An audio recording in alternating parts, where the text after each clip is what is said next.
Go to our next presenter, Professor Joop ter Horst.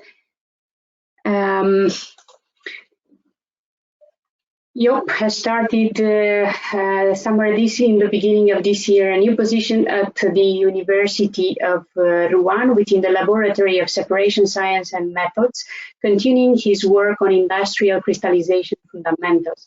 His research group identifies and applies fundamental knowledge relating particulate product properties, crystal structure, and product molecule for the optimization of innovative crystallization processes.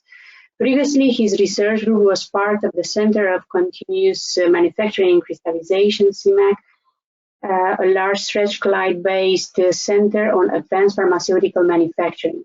He was coordinator of the Horizon 2020 Innovative Training Network for Continuous Resolution and Deracemization of Chiral Compounds by Crystallization, consisting of 15 PhDs, 8 academics, and 7 industrial partners. And this is, I think, just a little bit of the impressive work that Joop has done through the years. Joop, I'm making you a presenter, and you can unmute yourself.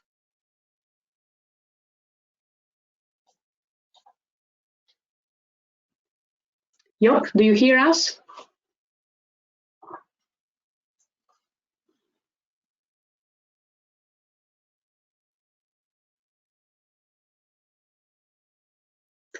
Yes, we see the...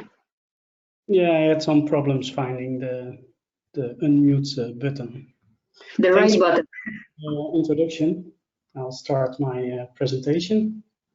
I hope you see this in presentation mode. Yes, yeah. Yes, perfect. Good. Thanks for the invitation on this anniversary for the Crystal16. So happy birthday, Crystal16. So I thought so I had to give a title for this presentation, and I thought, well, maybe I should think of 16 Crystal16 applications. And then, of course, I started thinking about what the setup does, and then I thought maybe more than 16 Crystal16 applications would be a better title. But then, yeah, I only have half an hour, so I'm just going to highlight a few applications, and then maybe in the end I give some sort of overview of the possibilities for applications for the Crystal16. So it's all in the area of crystallization, of course. So that's it. There we are. It's all crystallization. So crystallization is one of the separation technologies, and you use, say, a single-stage crystallization process to purify a synthesis solution into pure particulate crystal product and a solution containing impurities and dissolved synthesis product. What is very helpful there is the phase diagram, because that tells you at which point, under which compositional ranges you have a suspension in your crystallization process, and at what point you have a solution as the most stable phase. So for crystallization, you should be in the two-phase region where you can make pure crystals and deplete the solution of the solute.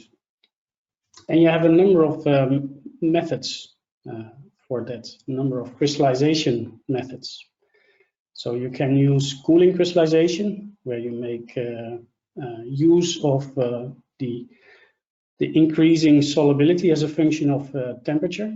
So you actually can decrease the solubility by decreasing the temperature, and in such a way your solubility will become lower then the concentration at a particular temperature, and there you can start your crystallization process. Of course, the solubility is not always like that, so that you can do a cooling crystallization.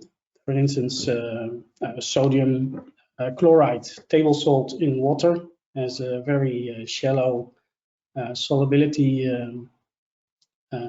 as a function of temperature. So then evaporative crystallization is a better technique to use. So there you would evaporate the solvent in order to increase the concentration, and then at some point the concentration is larger than the solubility and you can start crystallization.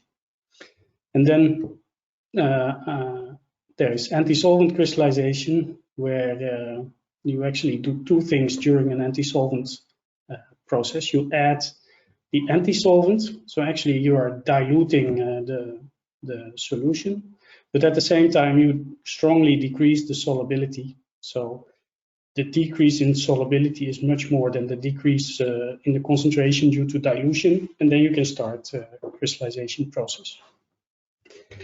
So what this tells us is that the solubility behavior is very important in determining which crystallization method to use. So actually, you can only make a decision on what crystallization method to use if you know the solubility or the phase diagram.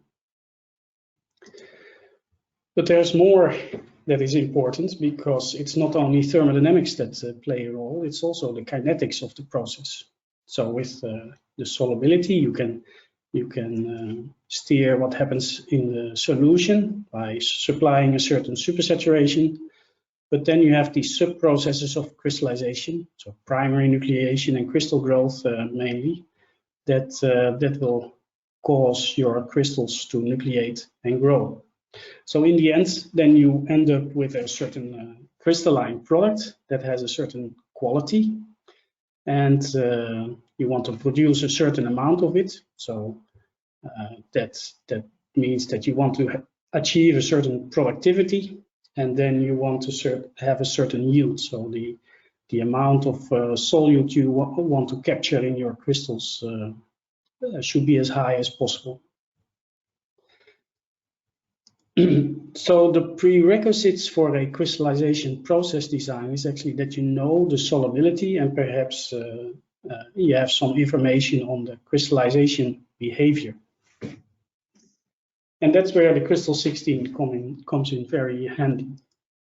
So the Crystal16, you can measure the transmission of light through a sample, and this sample then has a certain composition. So what we can measure with the Crystal16 is the clear point temperature. So that is the temperature at which, upon heating, a suspension turns into a clear solution. So we start at low temperature with a suspension, and we end up at high temperature with a clear solution. Then we can also measure the cloud point. That is the temperature at which, upon cooling, a solution turns into a suspension. So then we start at high temperature with a clear solution and end up with a suspension. And then the third technique that we can use is to measure induction time. So that is the time until detection of crystals from the moment a constant supersaturation is applied. So we generate a supersaturation and then just wait until we detect crystals, because the transmission of light decreases.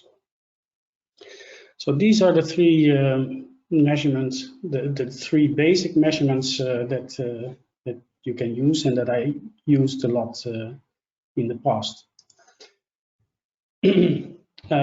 So for clear point temperature, I would like to delve a little bit more into the thermodynamics and the solid screening, and then for mainly the induction time measurements, I will delve into crystallization kinetics. So here we have a clear point measurement. So we start at low temperature with the suspension, and there's light not going through the sample, so transmission of light would be very small. And then if you're at higher temperature, you have a clear solution, and the light passes through, so that you know that you have a clear solution in your vial. So then we can again define the clear point temperature as the temperature at which a suspension becomes a clear solution during heating with a certain rate.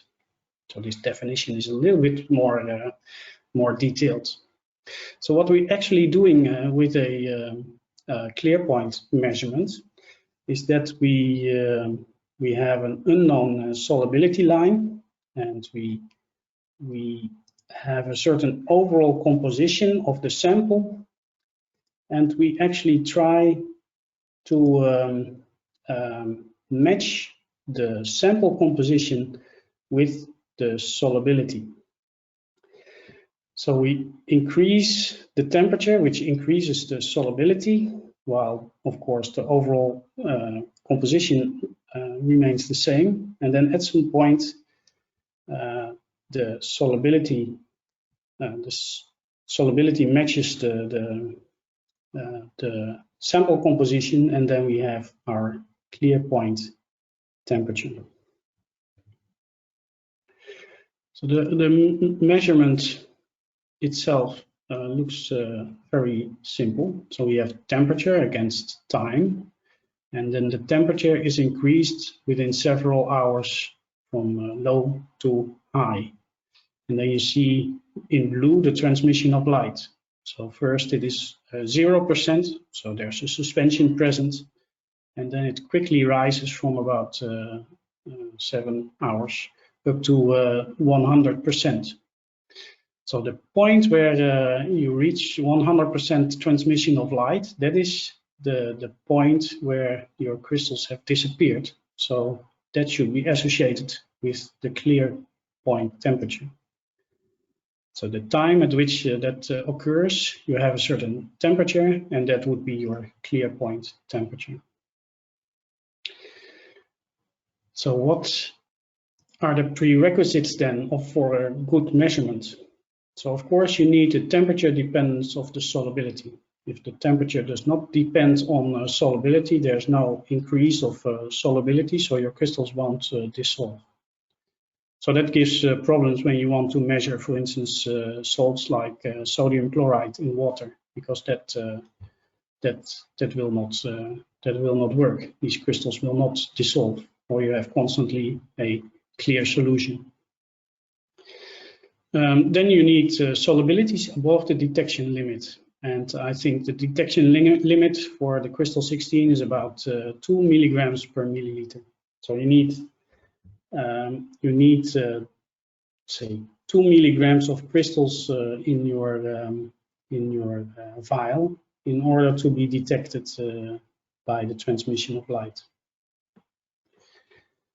You need a good suspension behavior, and a good suspension behavior can be defined by defining what is not a good suspension behavior.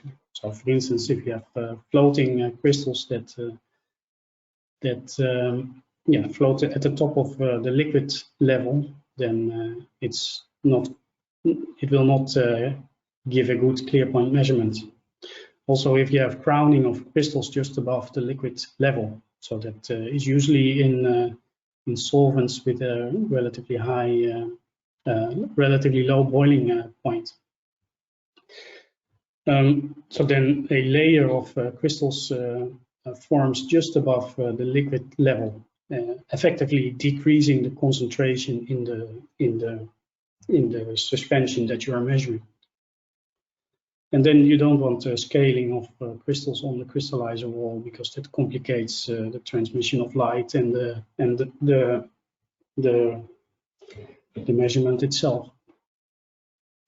And of course, you assume that no transformations to other solid forms occur when you measure the solubility of a particular solid. And then you would want to use consistent heating rates, not too slow, because then your measurement takes too long, but also not too large.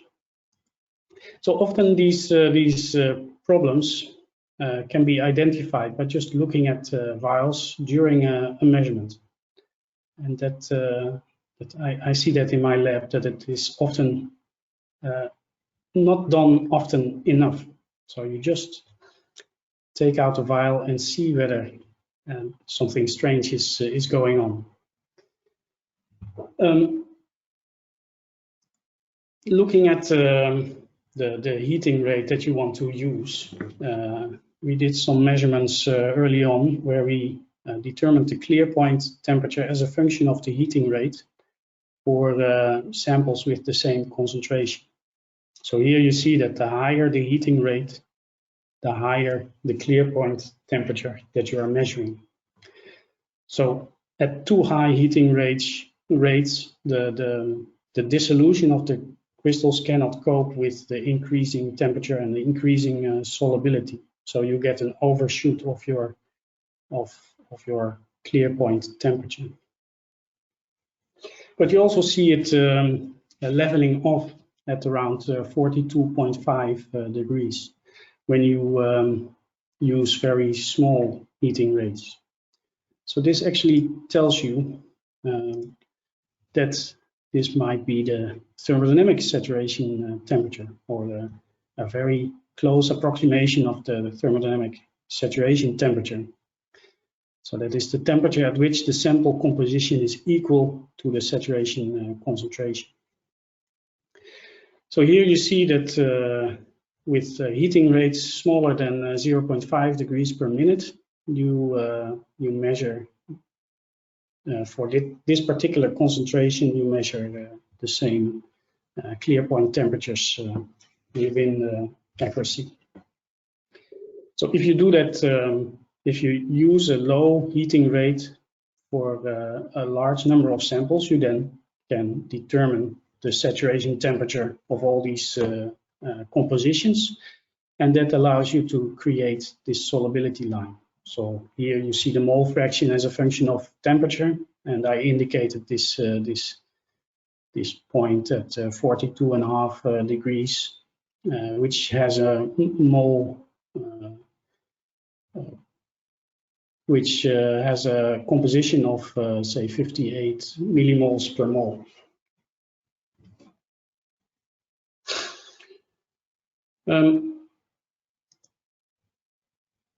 So once we have the solubility line, we can design our crystallization. We can choose a feed concentration, and we can choose say a trajectory of the cooling profile, let's say from 60 to about 10 degrees Celsius. And that allows us to estimate the final concentration, where the crystals then are in equilibrium with the solution. And you can then determine the yield from that. But also, you see that then 20 millimoles per mole stays behind in the remaining solution. So that would be the loss of the solute you have. Sometimes you can use, for instance, antisolvent crystallization to get rid of the remaining amount of solute, and maybe you want to recycle that. But this is, let's say, a simple, basic design of a cooling crystallization process. You can also look at the productivity, say how much you produce within a certain volume and time. So that would be the yield in grams, for instance, divided by the crystallizer volume and the batch time that you used. So often they would say that the productivity should be more than 12 grams per liter per hour in order to have an economically viable crystallization. So to see that a little bit more easy, you can see productivity as a certain amount of products that you have that you make per liter per hour. So here more than 12 grams per liter per hour, for instance. And then this product has a certain purity. So there are some impurities present. So you want the purity to be as high as possible, but often since it is a. Am I still there? Hello?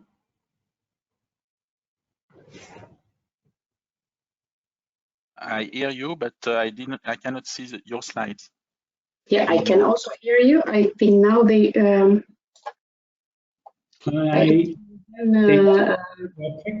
Poll, but not click anything. So.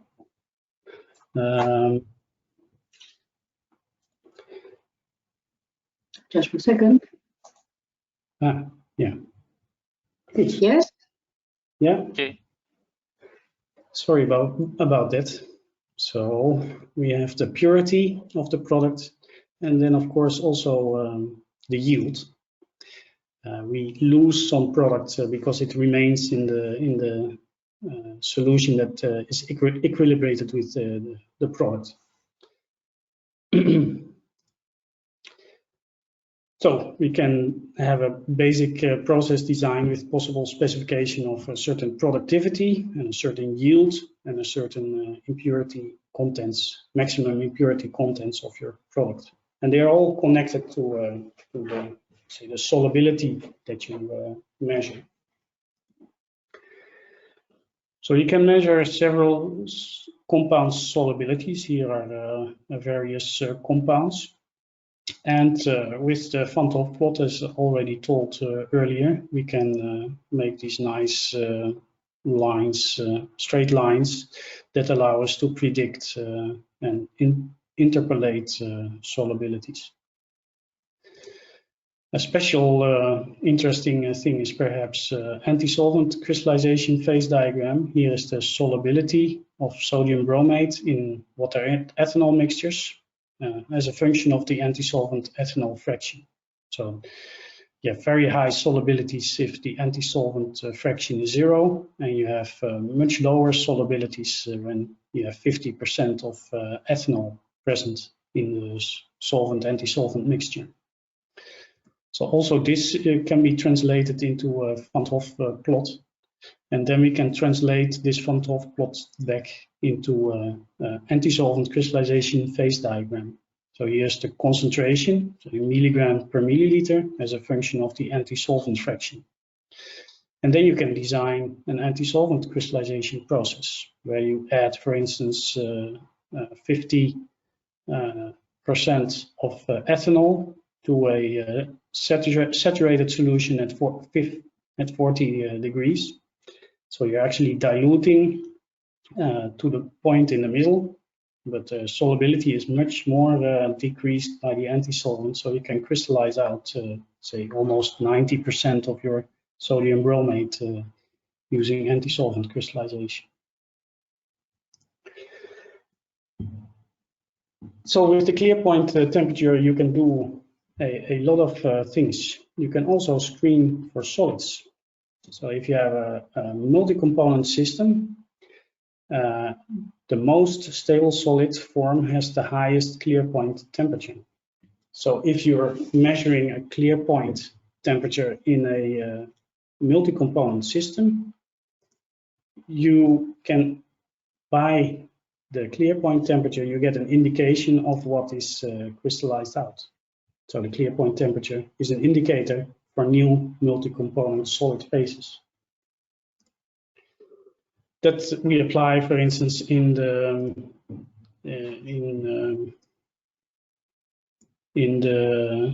area of chiral compounds.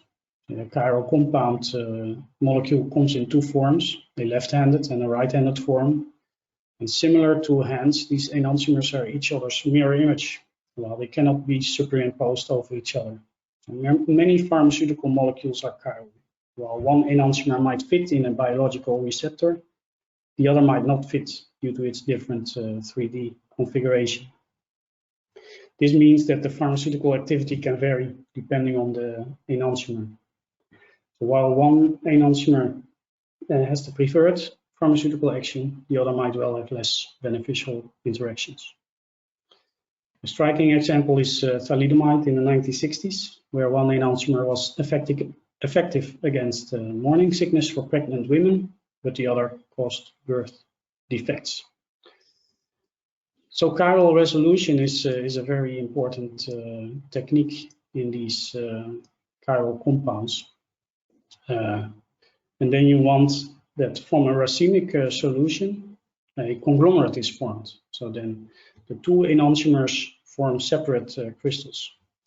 And then if they do so, then you can do a seeded cooling crystallization, for instance, where you seed with the S-seed crystals only, and in a racemic solution, and you only crystallize the S-seeds to a larger size, and you do have to stop the process in time, otherwise you would have nucleation of the R enantiomer crystals.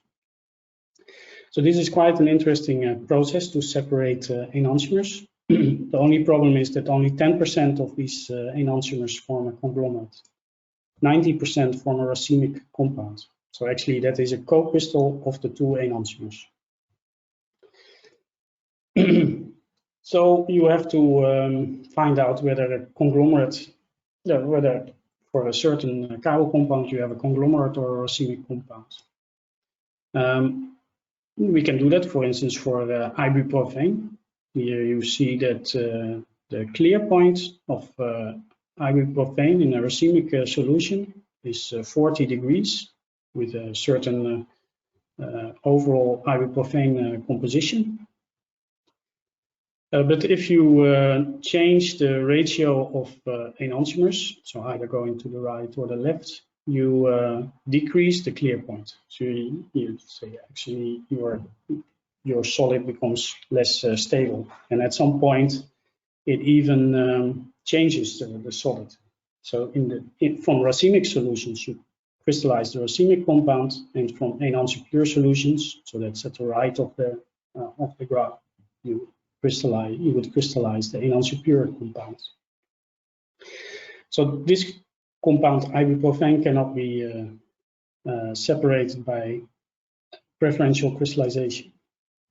So you have to find a trick to do that, and we could, for instance, try to make a co-crystal of Ibuprofen, and then you want to have a conglomerate co-crystal in order to be able to resolve Ibuprofen.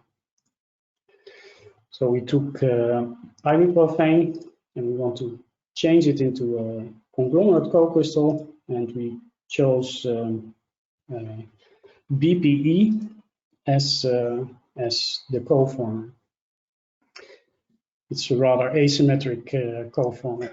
But then, yeah, we have the two enantiomers, the solvent and the coformer, so it's a quaternary system.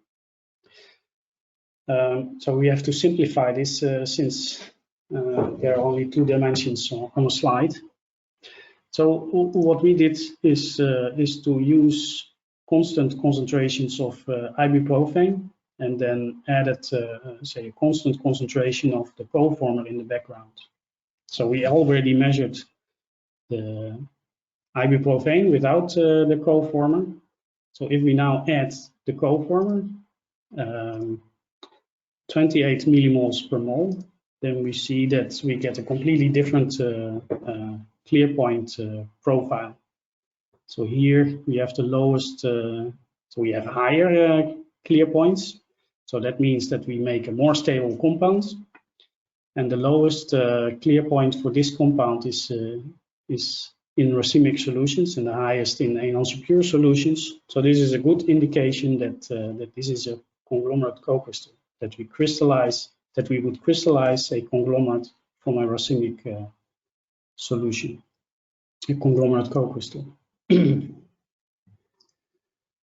So we have a conglomerate co-crystal, and the nice thing is that we get a lot of phase diagram behavior with our solid state screening that we can directly use in the process design of such a process. So the clear point temperature can also be used for solid state screening. So that brings me to the last topic, and that is crystallization kinetics, where I mainly focus on the induction time. So the induction time is the time until detection of crystals from the moment a constant supersaturation is applied. So here you see that you decrease the temperature just before 10 hours to 25 degrees and have a constant temperature after that. And you see that the transmission is 100% at just before 10 hours. So we have a clear solution, and just at some point, just before 11 hours, the transmission goes down. So we know that we have crystals present. So the nice thing of the Crystal16 is that we have accurate temperature control, and we can investigate the nucleation because that is a stochastic process. So we could capture variation of these induction time measurements under exactly equal conditions, and that contains information on the nucleation process. So here are two series of 8 subsequent measurements of induction times for a particular system at a supersaturation ratio of 1.3. And you see that the induction times actually vary quite drastically over 1 order of magnitude, more than 1 order of magnitude. So we can actually determine an induction time probability for all these 16 measurements. So if we look at a time of 2500 seconds, our probability is that we have 15 vials in which crystallization occurred, in which we detect crystals, and only one has an induction time of more than 2500 seconds. So that has not crystallized yet. That has not, the detection has not been, the crystals have not been detected yet. So we can determine a probability of about 94% for this time in these 16 measurements. Of course, we have to do a little bit more measurements to really get the statistics right. So here you see a lot of measurements on dipropylene in isopropyl alcohol, where the racemic form 2 is formed. So we have the probability as a function of induction time and for different supersaturations. So you see that the higher the supersaturation, the smaller, the shorter the induction times are on average. So now we need a model for that, and then we saw that we actually usually form a single parent crystal in these vials, and we did see that in several systems. So what we think happens is that we generate supersaturation, and then we measure an induction time till we detect crystals. So in that time we have a single crystal nucleating. This single crystal grows out and then undergoes attrition with the stirrer, and these attrition fragments grow out, and only then you detect the crystals in the Crystal16. So there is some delay between the nucleation event and the detection of crystals. But if we assume this delay to be a constant time at the same supersaturation, then we can actually model the single crystal, the crystal nucleation with the Poisson distribution. And sometimes nucleation takes a little bit longer for this single crystal, and sometimes you have directly nucleation at the point where you generate your supersaturation. So that allowed us to make a nice simple equation with a nucleation rate in there and a growth time. So we can now fit this equation to the measurements, to the induction time distributions, and they give us then the nucleation rate. So for this compound, dipropylene, we see that in one solvent, the nucleation rate at supersaturation of 3 is much higher than the nucleation rate in the other solvent, DMF. We can actually even more analyze this by using classical nucleation theory. And that actually tells us that while we have the same pre-exponential factor for these systems, the exponential factor, which is related to the interfacial energy, is quite different. So that means that we have a much higher nucleation barrier in the solvent DMF compared to the solvent IPA. We also see that pre-exponential factor is very low, and that means that we would have heterogeneous nucleation occur. So I think I showed on the way to the end of the presentation a lot of applications. So I tried to summarize that in my last slide before the acknowledgements. It's a bit small, but I hope you can see that you can measure clear point temperature, cloud point temperature, and induction time in the Crystal16. And then the clear point temperature you can use for if you measure small enough for the saturation temperature measurements, and that is again related to solubilities and phase diagrams and yield and productivity and crystal process developments, but also to impurity effects and activity coefficients, for instance.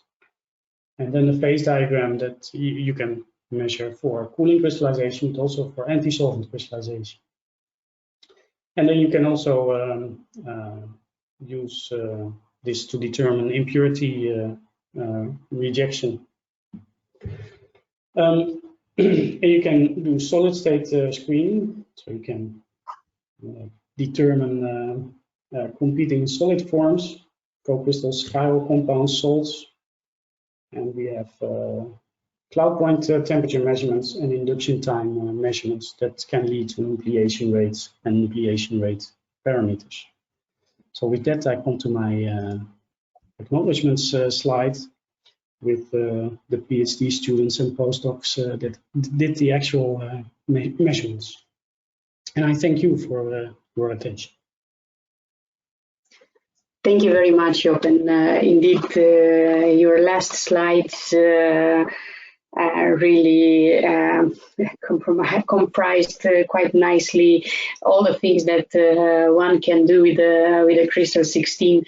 We also some months back, we were doing some searches on the internet on how many articles are there on the different topics, and we actually run into the same problem, let's say, if we can call it a problem, a nice problem actually to have, that there are so many applications out there for what you can use this the Crystal16. It is amazing how versatile it is and how useful. And I think I do not. Yeah. I bet there are even more applications. Yes. Yes, indeed. And in many labs, I think I do not exaggerate when I say that it becomes the standard. Thank you very much once again. I appreciate a lot you shared your experience and all this work with us. We have a few questions, but we will go further because time is running.